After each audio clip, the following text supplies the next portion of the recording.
மாலை 4:30க்கு பிரதமரை சந்திக்க உள்ள போனீங்க. 4:37க்கு வெளியே வந்துட்டீங்க. இந்த 7 நிமிஷம் என்ன சார் பண்ணீங்க சார்? இந்த 7 நிமிஷத்துல நீங்க பிரதமருக்கு சால்வை போடும், பிரதமர் உங்களுக்கு சால்வை போட, நீங்க பிரதமருக்கு பூங்கொத்து கொடுக்க, பிரதமர் உங்களுக்கு பூங்கொத்து கொடுக்க, அதுக்கப்புறம் நீங்க அமர உட்காரவே 2 நிமிஷம் ஆயிருக்கும். மீதி இந்த 5 நிமிஷத்துல என்ன சார் பேசுனீங்க? மேகதாது அணை பத்தி பேசுனீங்களா? ரொம்ப நாளா மோடி இந்த கல்வி நிதி தராம ஏமாத்துறாரு, அதை தாங்கன்னு கேட்டீங்களா? இந்த பெட்ரோல் டீசல் விலை எகிருது, அதை பத்தி பேசுனீங்களா? எதை பத்தி சார் பேசுனீங்க? இல்ல மெட்ரோ திட்டத்தை பத்தி பேசுனீங்களா? எய்ம்ஸ் பத்தி பேசுனீங்களா? 100 நாள் வேலை திட்டத்தை பத்தி பேசுனீங்களா? எங்களுக்கு மும்மொழி கொள்கை வேணாம், இருமொழி கொள்கை போதும், அந்த திட்டத்தை கொடுங்கன்னு பேசுனீங்களா? இல்ல திருவள்ளுவருக்கு சிலை அமைக்கவில்லை, அதை பத்தி பேசுனீங்களா?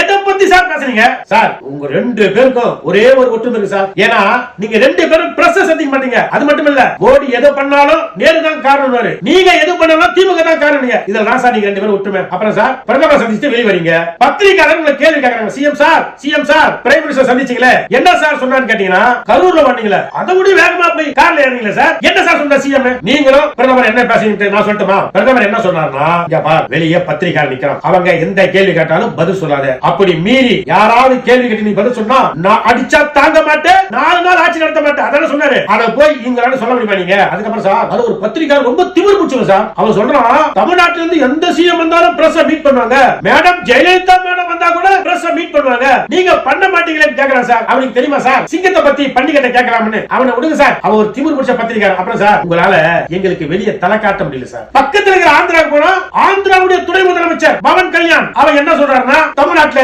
முதலமைச்சர் ஆவது ரொம்ப ஈஸி, பேனர் வச்சு கட் அவுட் வச்சு ரீல்ஸ் போட்டா முதலமைச்சர் ஆகலாம்னு சொல்லி எங்களை கலாய்க்கிறாங்க சார். டெல்லிக்கு போனா பத்திரிகையாளர் என்னப்பா அவங்க சிஎம் எங்களை பார்த்தா நிக்காம ஓடு ஓடு ஓடு ஓடு ஓடு ஓடு வரான் பாரு பிரஸ்கார அப்படின்னு அவன் கலாய்க்கிறான் சார். உங்களால நாங்க எங்கேயே போக முடியாது சார். அதுக்கப்புறம் சார் இந்த 20 நாள் ஆட்சியில நீண்ட இடைவெளிக்கு பிறகு ஒரு மசாலா படம் பார்த்த எஃபெக்ட் இருக்கு சார். எப்ப பாரு அடிதடி வெட்டு குத்து கொலை கற்பழிப்பு சார், பச்சை குழந்தைல இருந்து பள்ளு போன பாட்டி கூட விட மாட்டாங்க சார். உங்க ஆட்சியில ரொம்ப மஜாவா இருக்கு சார். நாங்க